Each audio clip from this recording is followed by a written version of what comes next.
Assalamualaikum warahmatullahi wabarakatuh. Selamat pagi anak-anak. Bagaimana kabarnya hari ini? Semoga kita selalu dalam keadaan sehat dan selalu dalam lindungan Allah Subhanahu wa taala. Oke, di pagi hari ini ya, kita akan mempelajari IPS, materinya tentang mengidentifikasi keagamaan kegiatan orang-orang yang ada di lingkungan sekitar dan manfaatnya dalam kehidupan sehari-hari dengan baik. Nah, di sini kita bisa lihat ya, ada sebuah teks. Beternak merupakan kegiatan mengembangbiakan hewan ternak untuk memenuhi kebutuhan manusia. Hewan ternak itu adalah hewan yang dipelihara manusia untuk memenuhi kebutuhan manusia. Hasil hewan ternak yang dapat dimanfaatkan berupa telur, daging, susu, dan kulitnya. Pemanfaatan tersebut tergantung jenis ternaknya. Nah, di tempat kita juga ada ya. Kalau kita beternak ayam, beternak sapi, ya, beternak bebek, kambing, dan sebagainya.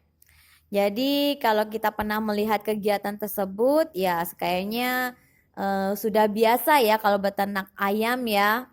Nah, hewan-hewan tersebut dipelihara oleh manusia dan dimanfaatkan manusia sesuai dengan tujuannya. Jadi para peternak berusaha agar hasil peternakannya itu memiliki kualitas yang baik.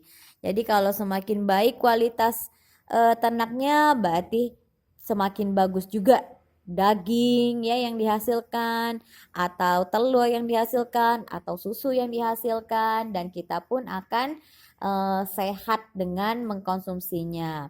Hewan, tumbuhan, dan berbagai kekayaan alam yang ada di Indonesia itu adalah sumber daya alam yang tidak ternilai harganya. Jadi berdasarkan ketersediaannya di alam, sumber daya alam dikelompokkan menjadi dua, seperti yang sudah kita pelajari di semester 1 ya. Yang pertama, sumber daya alam yang dapat diperbarui. Dan yang kedua, sumber daya alam yang tidak dapat diperbarui. Kalau yang anak-anak lihat di sini, ini adalah sumber daya alam yang dapat diperbaharui.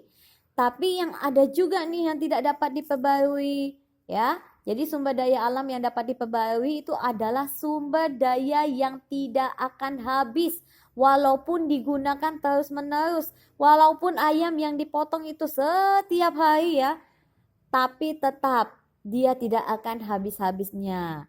Jadi contohnya ya, kemudian ada juga air, contohnya tanah, udara, ya, hewan serta tumbuhan. Sedangkan sumber daya alam tersebut dimanfaatkan untuk memenuhi kebutuhan hidup manusia. Kayak yang sudah Ibu sebutin tadi, diambil daging, telur, susu, tenaganya. Tapi ada juga nih yang tidak dapat diperbarui, ya. Jadi yang tidak dapat diperbarui, ya, kemudian pemanfaatannya yang pertama itu adalah minyak bumi. Jadi kalau minyak bumi itu, ya, manfaatnya dimanfaatkan untuk bahan bakar kendaraan bermotor seperti bensin, minyak tanah, aftur, dan lilin. Kalau batu bara yang kedua, itu pemanfaatannya untuk bahan bakar lokomotif. Ketiga, biji besi. Itu dimanfaatkan untuk bahan pembuat peralatan rumah tangga seperti sendok, garpu, sudip. Kemudian yang keempat, ada belerang. Itu pemanfaatannya untuk bahan dasar obat-obatan dan korek api. Kemudian ada juga nikel. Pemanfaatannya untuk bahan pelapis besi agar tidak cepat berkarat. Kemudian ada bauksit. Itu pemanfaatannya untuk bahan dasar pembuatan aluminium. Aluminium untuk panci dan wajan. Nah, kalau mak-mak kamu punya ya, atau orang tua kamu punya aluminium untuk panci dan wajan, ya berarti itu terbuat dari bauksit ya, kalau dia aluminium. Kemudian ada emas dan perak nih. Oh, ini untuk wanita nih. Jadi dimanfaatkan untuk pembuatan perhiasan seperti cincin, anting, gelang, kalung, dan sebagainya.